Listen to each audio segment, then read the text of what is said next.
Hi, everyone. Good morning. So I see that there are still people joining us, but as you were right on time, we'll be starting now and let everyone join while talking.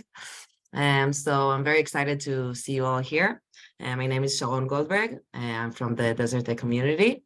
And this is a very exciting project we're launching today. And this is the exposure webinar for the Water in Rural Africa Challenge competition. And we've been working on this project for the last couple of months together with Innovation Africa. And we believe this is a great initiative that will benefit both them and us. I'll like to be very, very practical and say that the competition is open only for Israeli companies. Therefore, if you're not one, we're very happy to see you here and welcome you to stay and hear about this exciting project. And learn about both organizations, but keep in mind that you will not be able to apply. As I said, my name is Sharon Goldberg. I'm in charge of the Israeli ecosystem and Desert Tech community. As for today's agenda, we'll be presenting you with the Desert Tech community. Then we'll present Innovation Africa's dedicated work in rural Africa, and then the challenges they're experiencing in the field and the challenges we are open for solutions to in this challenge competition.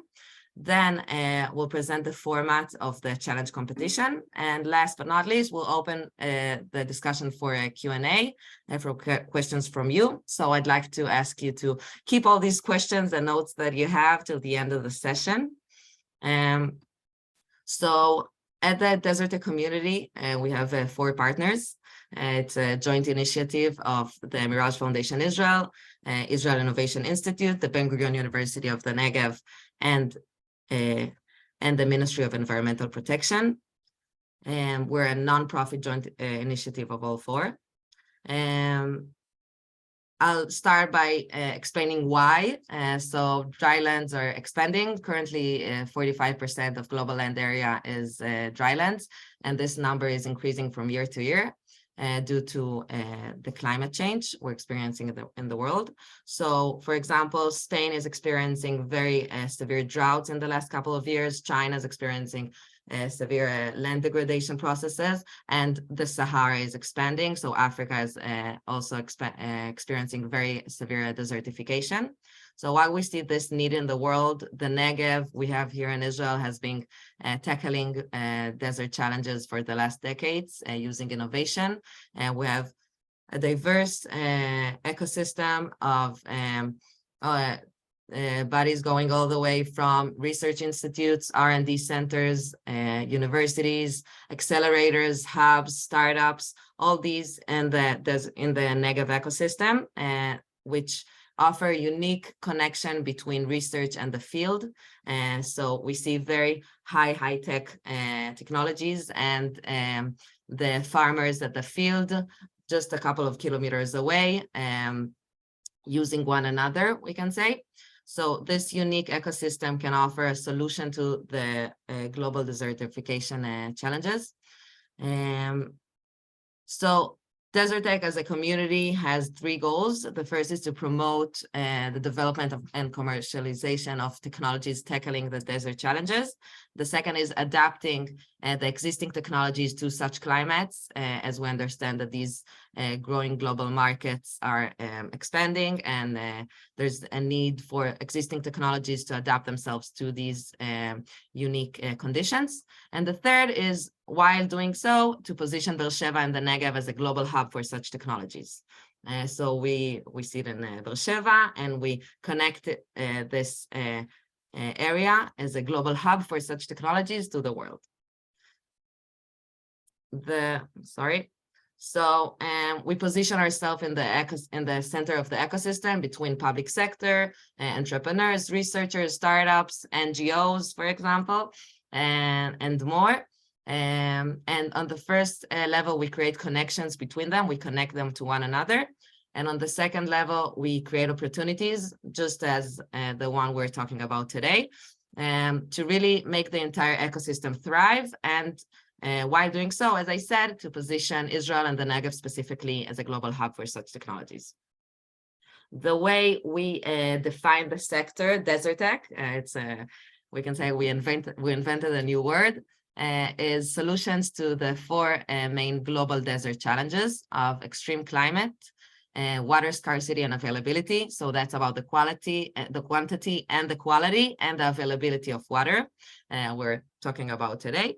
Land degradation, that's fertile soil becoming unfertile, and remote and marginal living, also very relevant for this specific project.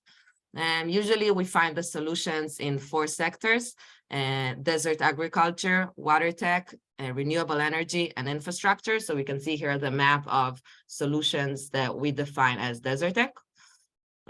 So that's a bit about us. I'll stop sharing now.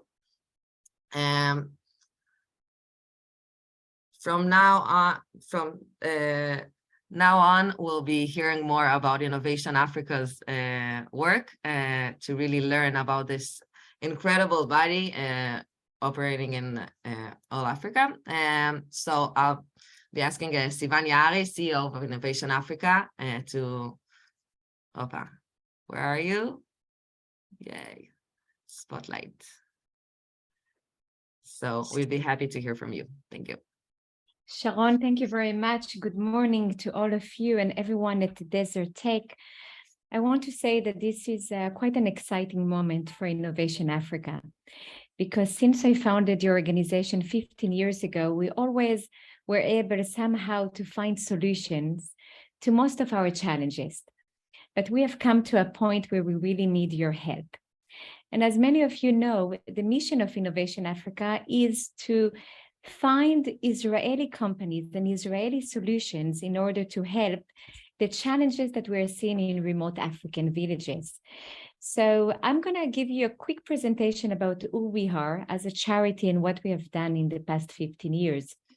But after, you will hear from our CTO and some of our engineers here in Israel, and the type of challenge that we currently have, that we would like of you to join us, and together we will be able to find those kind of solutions that we need.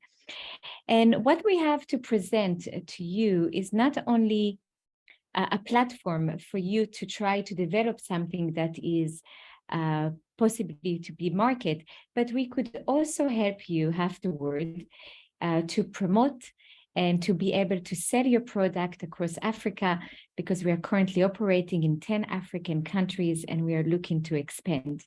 So I'm truly excited about this partnership. I hope that many of you will join the challenge. And allow me please to start with a quick presentations about who we are. And I don't believe there is a better way to introduce us but then to show you a quick video about Innovation Africa. About 2.2 billion people living without access to safe water. A desperate call in need of an urgent response. Half of the continents have to leave their homes to access water. Access to safe water is one of the most fundamental pillars for human health. Africa is left behind and forgotten.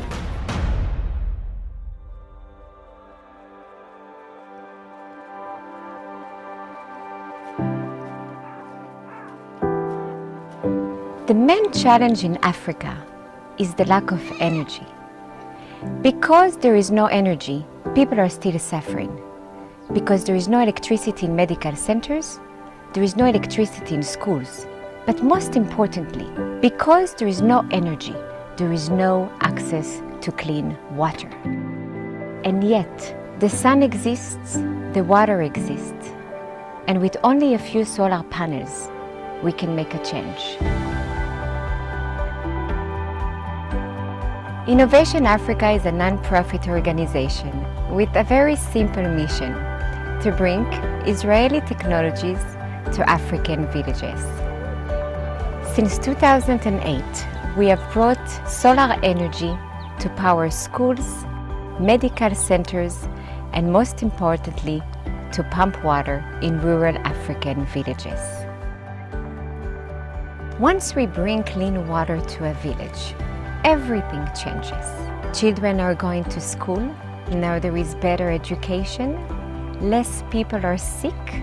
But what inspires us the most is when we get back to a village, we see agriculture, brick making, we see economic independence.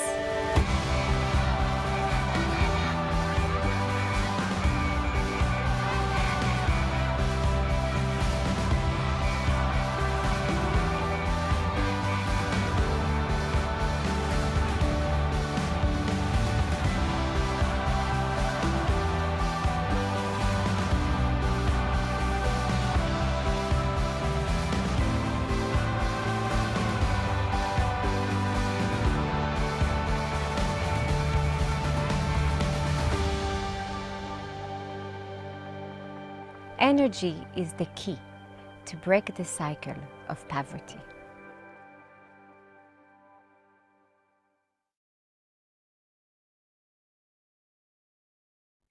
Thank you for taking the time to listen. I would like now to share with you a few slides to give you a better sense of what we are doing in the villages.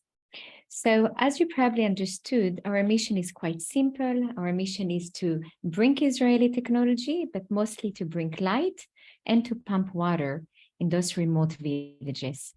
So far, we have helped nearly 900 villages, and we're currently operating in 10 African countries. The main challenge we're trying to help with is the challenge of energy, the lack of energy. And still today, over 600 million people across sub-Saharan Africa do not have access to electricity. Most schools and medical centers do not have access to electricity, but without energy, over 400 million people do not have access to clean water. And clean water is a big challenge. At Innovation Africa, we are only operating in villages of more than 3,000 people, 3,000 to 10,000 people. Those are the size of the villages where we operate. And as you can see from those pictures, those are recent pictures. The challenge is across countries. We see many villages where the clean water does not exist at all. So the solution is quite simple, as many of you have understood. The water exists and also the energy exists. And here, as you can see, and soon you're going to hear from our hydrologist here in Israel, they will explain to you that most of the time we do find water. Sometimes we have to drill to 100 meters, sometimes to 250 meters, but most of the time we do. The quality of the water can be different from one aquifer to the other, and this is why we're going to need your help. But overall, we do find clean water in 90% of the time, and therefore we are using the energy from the sun to pump the water. The first step is the drilling. The second step is the construction of the tower, 10 meter high. The third step, we're installing just a few solar panels, just enough to harness the energy from the sun in order to power the pump. The pump is then pumping the water to the tank, and from the tank, through gravity, the water flows to the different taps that we're installing throughout the village. In every village, we hire 10 people, we pay them, and they work for 3 months with our contractor. In that way, they have a chance to learn everything about the solar water pumping system. And so by the time we leave the village, we have at least 10 people who have been trained, who know how to maintain, operate, and fix the solar water pumping system.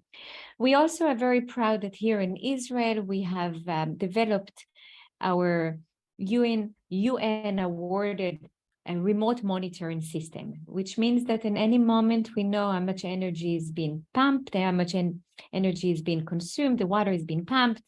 And maybe in the future, we will also find a way to monitor the water quality that exists inside the borehole.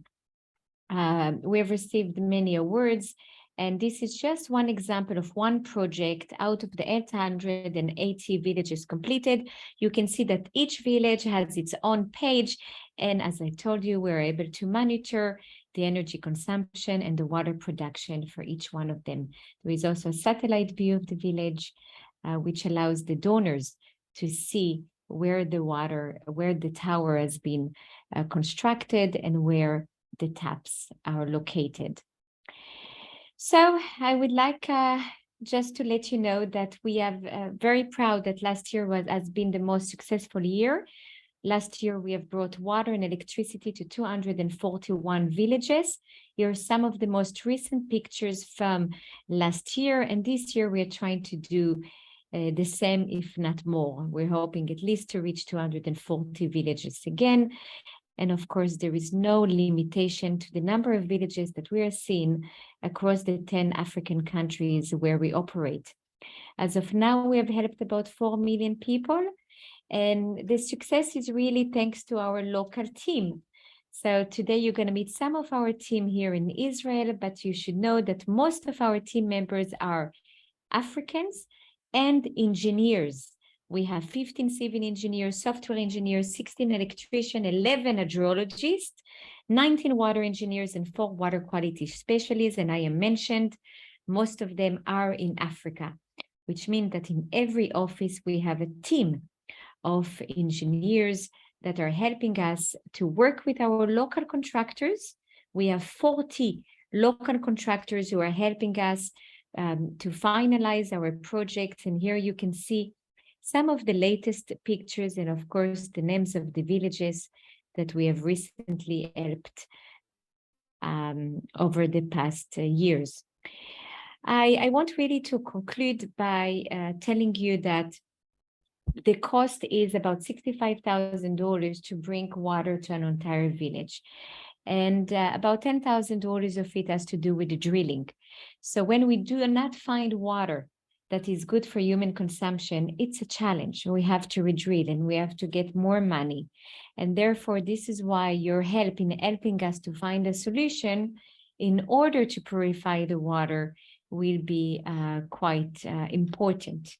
We also have as a charity a donor who is paying for our overhead. So all the money that we're getting from other donors are going straight to our projects in Africa. And we're very proud to say that on average, it only takes $25 to bring clean water to a person in Africa. So that's it. Hopefully you're going to help us to find the solutions because we know that the solution exists and we just need to share them. So we are here over the next few months to be working with you hands in hands and get you to be part of our family and part of the solution to help more people to get water across Africa. So thank you again to Desertec. Thank you again to all of you. And I'm going to pass it now to my team of engineers here in Israel to tell you more about the challenge that we're going to need you for. Thank you. Thank you so much, Sivan. It was very inspiring, and we're very, very happy to be working with you. So Yaron, you'll be taking it from here. You're on mute. Yeah. Yeah, hi. Good morning, everybody. Can you hear me? Yes. Okay, so my name is Yaron. I'm the CTO at Innovation Africa. Reut and myself will present a little bit more in detail how our projects look like, more in the technical aspect, so you can better understand what are the constraints and if your solution is suitable for our projects. Yeah, so as Sivan said, Innovation Africa constructs solar water pumping system to provide clean water to rural African villages. And as you saw in the picture and in Sivan's presentation, each system is completely independent and functions fully on solar energy. However, quantity is not enough. We also need to make sure that the quality of water is also good and fit to human consumption, so we can provide safe and clean water to the rural communities that we are serving. That's why we are looking for off-grid, low-maintenance Israeli technologies that can be incorporated in our systems, so we can make sure that the water that we supply is clean and fit for human consumption.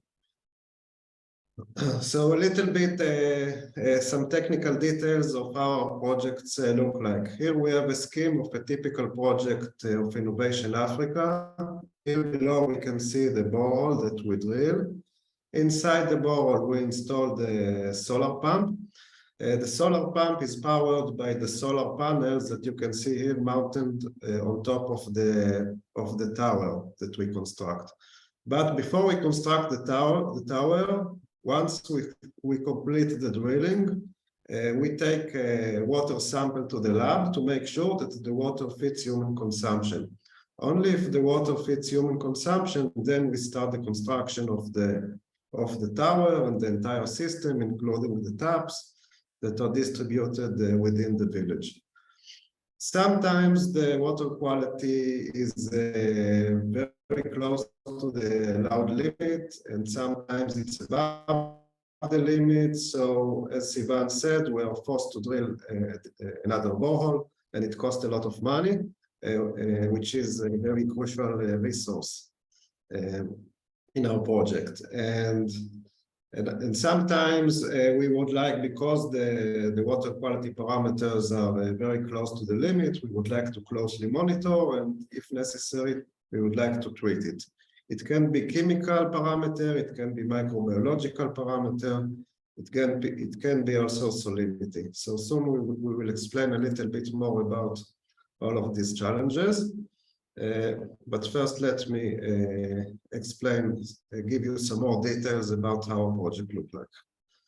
So once the borehole is completed and we take a decision to move forward to the construction, we build the tower. You can see that the borehole is connected to the tank with a pipe supplying the pump is supplying water to the tank, which is located on the top floor of different tap stands, which are located in the village. At the ground floor of the tower, we have here the pump room. Let me just go to the next slide, and you can see it in a picture. This is how a typical Innovation Africa water tower looks like. We have on top the solar panels, which provides the electricity to the solar pump. We have the tank on top of the tower, and down here we have the accessory room, or the pump room as we call it. And on the right hand side of the slide, you can see how it looks from the inside. Here you can see it a little bit bigger, and you can see how it looks like from the inside. The water from the borehole flow through the floor, through the pipe which is penetrating the floor, flow to the pump room. Here we have a non-return valve. We have here a preparation for installation of a water quality monitoring sensor on this T-fitting. Afterwards, we have a sampling tap, followed by a filter and a pressure gauge. Then we have a water meter. Here we have a bypass, which allows us to install, if necessary, some kind of water treatment device if needed. Here we have another sampling tap to sample the treated water. We have another preparation for monitoring probe on this additional T-fitting. Another non-return valve, and from here, the water flows up to the elevated water tank. Okay, if you have questions, then we'll be able to answer at the end of the presentation. Here you can see it like in the same thing that I showed you in the picture. You can see it here as a drawing, as an engineering drawing. And from and the layout from above. And here we have, this is the outlet pipe coming out from the tank. It is connected to the bottom part of the tank, and from here the water flows by gravity to the different villages, to the different tap stands in the village. And here inside this lockable cabinet that you see circled, We have another sampling tab, which allows us also to take water samples and monitor the water quality, which is coming out of the tank. And here we have a drainage pipe if we want to flush the tank for maintenance reasons. So this is how the pump room and the pump room surroundings look like. Now, a little bit more with some of the main features of our projects. We assume that the water treatment that you will propose to us, or the watering, or the water monitoring, water quality monitoring device that you will propose, will be installed in the pump room or in the lockable cabinet. The pressure in the room is usually up to 1 bar. That's because the water tank is located about 9 meters above ground level, above the pump room. The typical maximum flow of a project ranges between 3.5 to 7 cubic meters per hour. You can see it also here on the graph, which is taken from our remote monitoring system that Sivan mentioned earlier. And you can see that the flows vary throughout the day. You can see that early in the morning, we have a relatively low flow, which is the gray line.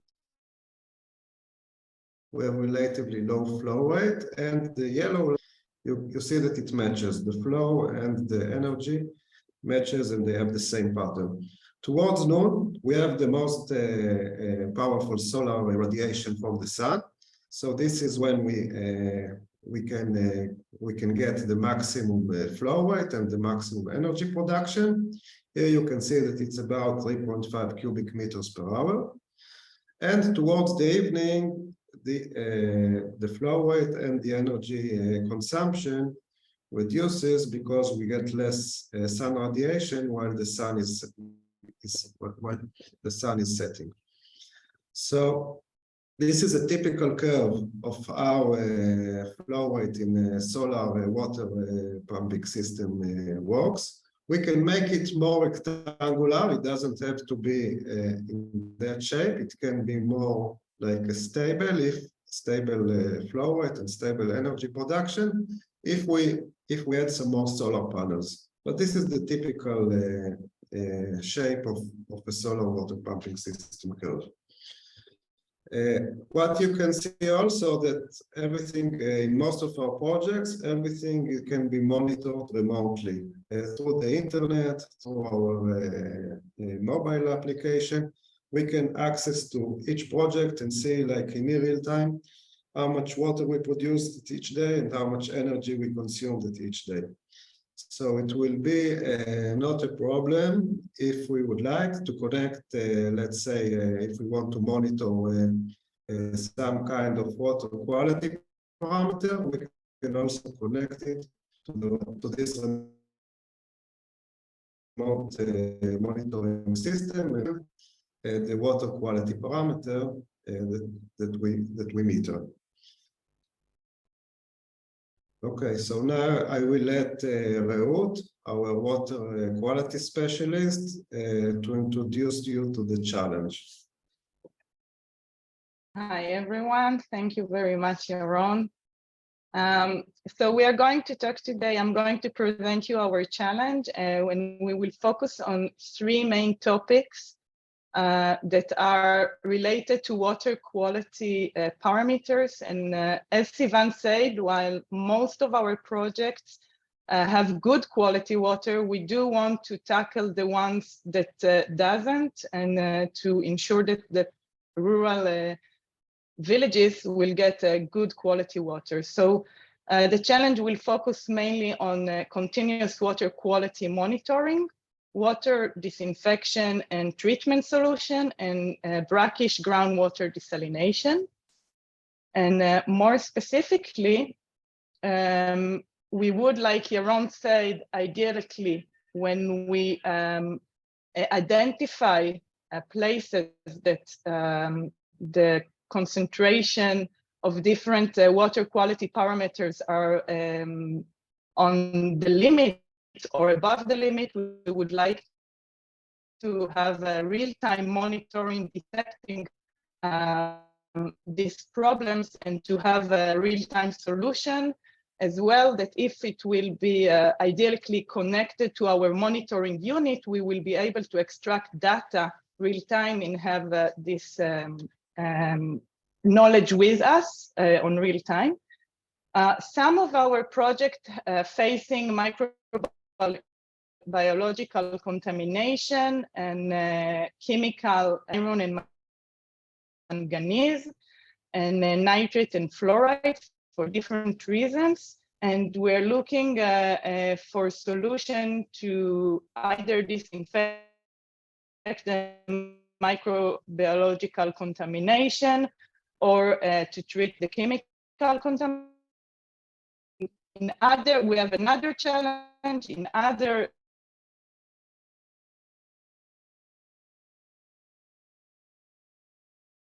brackish water desalination, but also safe brine disposal. Yes, so when we're looking at overall disadvantages of the existing solution, and we're talking about, as we already exposed you, we're talking about rural areas with long distances geographically from one another, with no it's off-grid and dependent on solar radiation. So while there is some solution, it doesn't fit our needs. And the disadvantage of the solution is high cost, very high cost solutions that need constant maintenance and presence on site, which is not feasible for us to visit so often the sites. There is often lack of accuracy in the technologies, and chemical and reagents are required. So again, it's to visit and to have presence on site. And this is correct for all what we are talking, all the challenges that we are showing you today. And when we're talking about specific disadvantages, when we're talking about water monitoring, continuous water monitoring quality, there is lack of accuracy. We need frequent calibration of the device or the sensors, again, to visit frequently the site.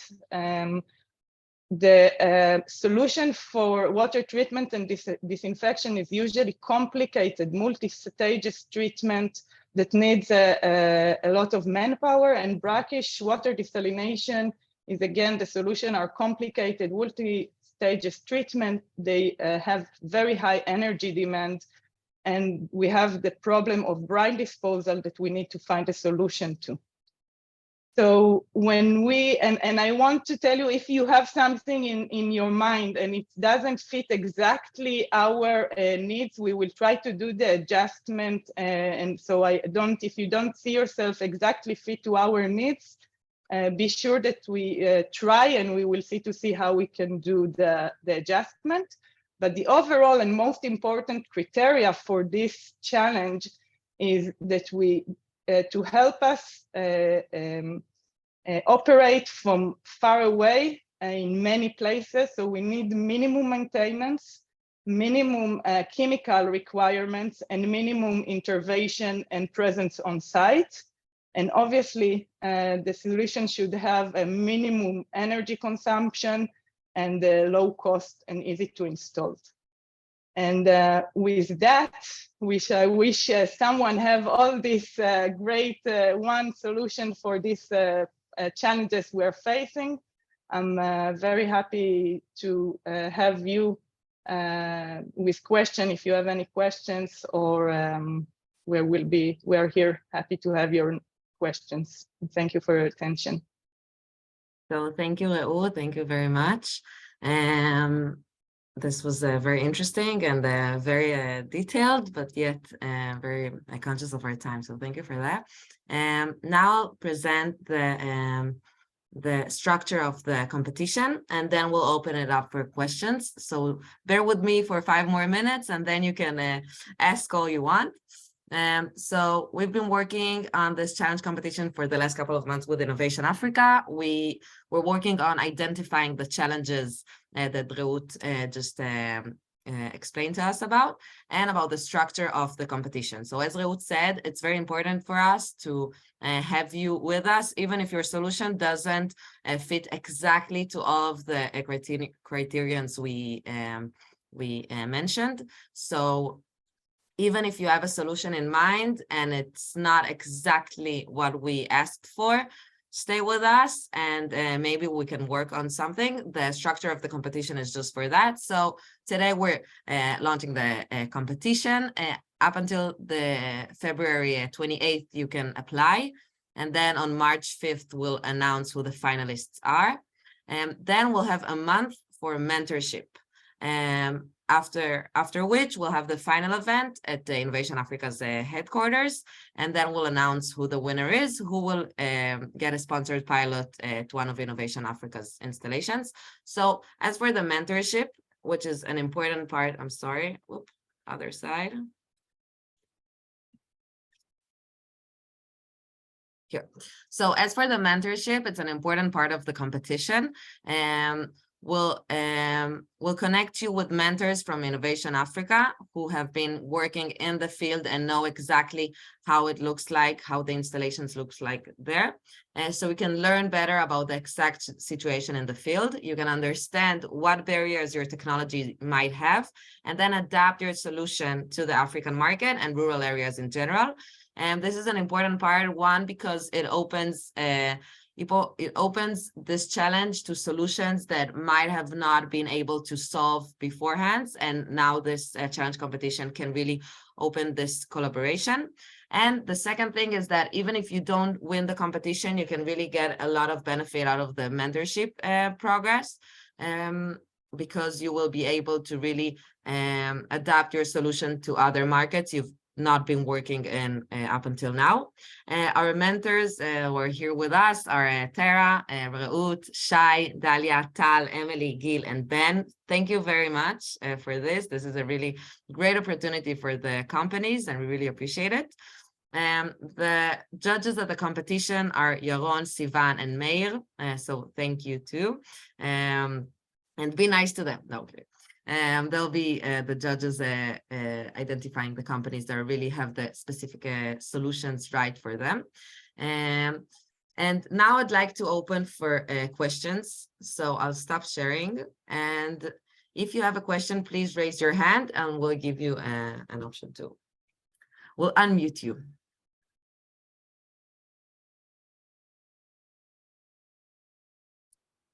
Nothing? We were very, very clear. Hope I see something in the chat. Free wants to ask a question. Free, oh God, Sharon, I see her raising her hand. Yes. Thank you, Sinai. Hi. So I was wondering if you are preoccupied with the fact that the people, after you treat the water and make it the most purified that is possible, are you preoccupied that the people taking it with the jerry cans that might be and probably are contaminated with microbial contamination and later drink it in lower quality? Or your responsibility is up to the central system and not further than this? Well, we're responsible up to the top stand, in which we are responsible to provide clean and safe water. However, we do provide some wash training to the community. So at the end of each project, we give them wash training. Wash for those of you who doesn't know the term, it's water, sanitation, and hygiene. So we give them wash water, how they should keep their jerry cans or containers clean.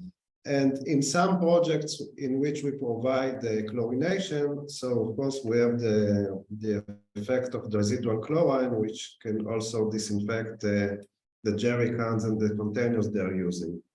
So it's not an optimal solution, but this is what we have currently. And of course, if you will provide us with a disinfection solution which have a residual effect, then of course, and again, with low cost, low maintenance, and etc., it will be very beneficial for us. And Yaron, you will be the person to write for advisors, like if this solution might be fit and or not. Well, For the as Sharon, you can answer to that. So if it's as per the competition, so I'm the contact person, you're very welcome to send me. Thanks. Direct you. Thank you. So, Mikhail?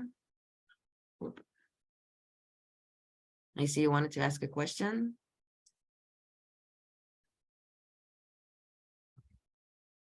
Okay.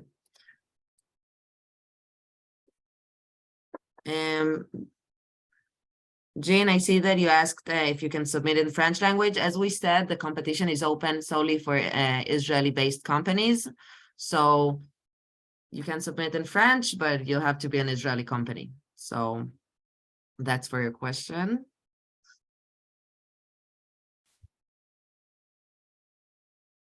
Anyone else? Sharon, there's another question on the admin to everyone, redesalination. What ions typically salinity values? What do you do with the brine? Now. Yaron and Reut, that's for you. Yeah, so currently we don't have any solution, any sustainable solution for dealing with high salinity. So if we encounter a borehole with high salinity, then we are forced to abandon the borehole, and then if we have the funds, we try to re-drill, and if we don't have the funds, then we are forced to abandon the village, which is very shameful. And so that's why we would like to have some solution for brackish water. Usually, the typical salinity that we encounter is the maximum TDS, the total dissolved solids, is around 5,000 ppm. In terms of chloride, around 1,000 milligram per liter, and in terms of EC, it can be up to 3,000, 4,000 microsiemens per meter, if I'm not mistaken. Emily Gill, correct me if I'm wrong. Yeah. So these are the typical salinity parameters that we encounter, and again, if we face this type of water, then we are forced to re-drill or to abandon the village. So regarding the brine, it's also a problem. Assuming that we can find like a sustainable, low-cost solution for desalination, then we have to deal with the brine. So the solution has to be also the solution of the brine disposal, the safe brine disposal, also has to be incorporated within the desalination solution, because we don't want to contaminate the groundwater with the brine, and then we'll start pumping more brackish water, which will force us to, let's say, install, let's say, a higher efficiency desalination facility, or again, abandon this borehole. So that's why we need also effective solution for brine disposal. I hope I was able to answer the question. Thank you. Anyone else who wants to ask a question in live, and then we'll switch to the question. Yeah, Mikhail, you can unmute yourself and ask. Thank you. Thank you very much. And I'm sorry if I'm asking, my question is a bit irrelevant, but because I joined like 20 minutes late. The water solution, is it only for household water consumption, or we can also design water projects for agriculture, be it maybe for irrigation agriculture? So Innovation Africa works on drinking water, am I right, Yaron? Yes, what? Okay. Yes, our main priority is to supply water for domestic use, for drinking and cooking, and for basic hygiene. Sometimes we do collaborate with other NGOs, and then we join forces, and we also do, along with the water project, we do also agricultural project. However, this is not the typical projects that we are having, because we are limited in the amount of water that each borehole can provide. So the first priority is for domestic use. Okay. All right, thank you. But will it be a plus if you design a system that will provide for household consumption, that is domestic use, and for maybe small scale agriculture like horticulture? Of course, it's an advantage, but this challenge competition is focusing on water quality that fits for human consumption. For example, if we have high nitrate in the water, it's not a problem for crops. Crops even like high nitrates in the water because it is like a fertilizer. But for humans, it's not very healthy. So that's why the challenge is focusing on finding solutions for domestic use of challenges of water quality. Thank you very much. Thank you. Any more questions? Anyone else? Okay. Eran, did you want to ask something? I'm sorry. Okay. Sharon, do you want me to Hi, read the yeah. questions? Oh, yeah. Go Okay. ahead.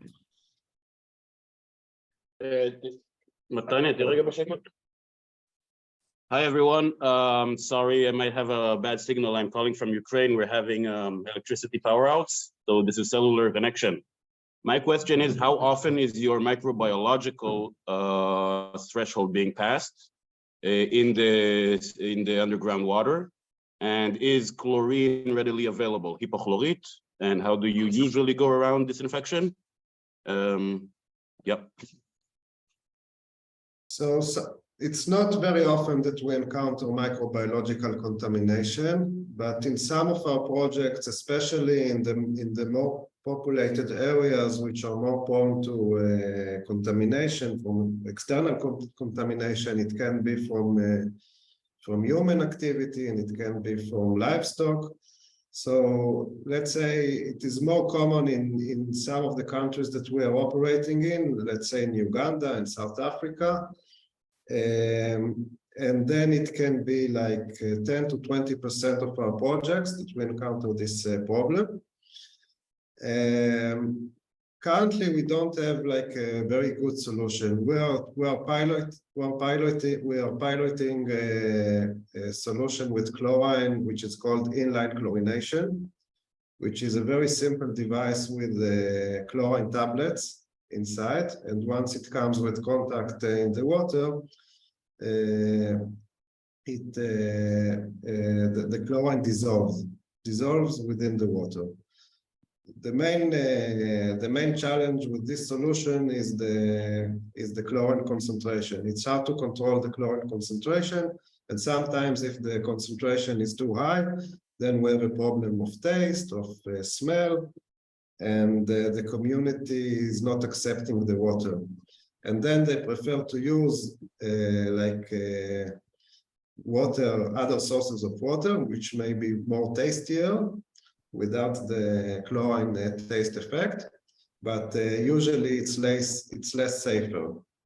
So this is the problem. So we are looking for more accurate solutions that can give us like a very small dose of chlorine, which will be enough to disinfect, but will not have the effect of the taste and the smell. May I ask which supplier of inline chlorinator, was it Aquatubs or maybe one different you have experience with? We have the local manufacturers which is more common in Africa, in South Africa, and some other African countries. It's Chlorman, and there's another device which is called Gemma. Thank you. For all the questions in the chat, we'll give the permission to ask in live for those who want, and then we'll read the ones at the chat. So we didn't forget you. So Eddie, I see you raise your hand. Hello, my friends. Thank you very much for this wonderful webinar. I have a question to Yaron. Yaron has mentioned that Innovation Africa meet TDS of brackish water up to 5,000. That is quite high. So Yaron, just to clarify, if we are talking about the country with no sea coast, like Zambia, for example, did you meet their brackish water with salinity level higher than 2,500 TDS? This is my question. I hope it was clear. Yaron, if you'd like, I can answer that about the exact numbers. Sure. Okay. So the EC, the highest levels we find, usually the salty water we find in two countries, primarily Tanzania and South Africa, not necessarily near the coast, not at all. In Tanzania, we work in the center of the country. It's a semi-arid region. And we have deep boreholes there, sometimes, like Sivan mentioned, 200, 250 meters. So it's fractured aquifers, and that's what we're pulling from. We're pulling from saturated fractures in crystalline bedrock. Okay, the TDS does not typically reach 5,000. I would say more around 1 to 2,000 ppm. And if we're looking at EC, it can reach maybe 5,000 microsiemens per centimeter. Thank you, my friends. Thank you. Any more questions in live, and then we'll move to the questions at the chat. Hello. Yes. Yes, this is Richman Wanki from Zambia. Sorry, my camera is not perfect. My question is on water quantity, per se, not really so clear with what you people want to achieve. I observed one of the projects that you've been doing in Zambia, in particular in Kazungula, where there are some boreholes. How do you tackle the issue of water conflict? Since I'm told your priority is on domestic water, like drinking water. But if you look at rural livelihoods, the lives are mostly anchored on livestock. So you find that the distance to take the animals to those dams is too much, and they tend to use the same boreholes to take the water. So how do you harness that water conflict between humans and animals? Rahman, thank you so much for the questions. We're trying to be very aware of time, and we have 5 more minutes, so we'll be happy to answer the questions about the competition. As for your question, I'll be happy to connect you with whoever is relevant at Innovation Africa so we can further discuss. So thank you very much for the question, but I think we'll move to questions more related to the competition at this time. Thank you. So Sharon, I will read a few questions from the chat. Hi, I'm Sinai. Nice to meet you. I'm also from the Desert Tech community. So there is a question from Iran Shapiro. Is the typical cost to build such a tower is $25K US dollars before this additional system? Yaron? So I also wrote in the chat, the entire cost of a system is about $65,000 US. And can we get an exchange from $65,000 US to rupees, please? Sorry? What? Can we get an exchange rate between US to rupees, please? Oh, to rupees. To rupees. We'll try on chat. You can ask Google. I don't remember the exact. Okay, all good. Continue. The exact exchange rate, but the $65,000 US breaks down to the borehole, which is about between 10 to 15,000 US, and the entire water system, including the pump and the solar panels, is about 50 to 55 US. The water tower itself costs about $15,000. And of course, we have the piping system, we have the tank, we have the solar panels, we have the pump, the tap stands. So it's a simple system, but still it has many components. But okay. 65,000. I've realized 5.3 million rupees is equal to $65,000 US. Thank you. Thank you. Hadass is asking everyone, can we get water quality characteristics of the contaminated water source, concentrations, etc.? Can you repeat this one again? Can we get water quality characteristics of the contaminated water source, concentrations, etc.? Hadass, if you're here and you want to ask the questions, you're welcome to maybe explain what you need, or what are you? Yeah, I mean, it's simple. I just wanted to know if they have like characteristics, water quality parameters that they're analyzing, their concentrations, water source, and all around that. We can definitely provide some examples. Sorry. Gail, do you want to answer this question? Sure, yeah. We can provide examples, if I understood correctly, of different sites where we had the water tested by Yes, the. I think that will help everyone. Yeah, regarding this. Sure. Thank you. Okay, so we can maybe send it afterwards to the participants of the webinar and add it also to the email. Another question, what is the retention time in the water tank? Can it be retained for another 24 hours before passed to the village? Yes, so I just answered this question by What's typing. the pH level of the water that we will be donating to the African community? Please ask one. One second. Let me answer the previous question. So about go ahead. About the retention time, the tank volume is about 10 cubic meters. And as I mentioned, our typical flow rate of the pump or of the bowl is between 3.5 to 7 cubic meters per hour. It means that the tank is filling, if there is no demand, it is filling maximum, let's say, 3 hours. So the maximum retention time is, of course, 3 hours. If there is a demand, then it is less. Okay, if the taps are open and people are filling the jerry cans and containers, then retention time may be even less, but the maximum retention time is about 3 hours. We cannot, in some cases, we can make it longer, but then we'll need to have the extra cost of additional tanks or additional towers, or in case we have more low-yielding boreholes. But this is the typical, between 2 to 3 hours max. Thank you. Thank you very much, everyone, for joining us today. Thank you, Sivan and Yaron, and all of Innovation Africa's team. And it was a pleasure. If you have any more questions, please don't hesitate to contact me. You have my details in the chat, as well as the link to the website of the competition, where you can read more and apply. That's the most important part of it. Hoping to hear from many of you soon. And yeah, have a great day. Thank you.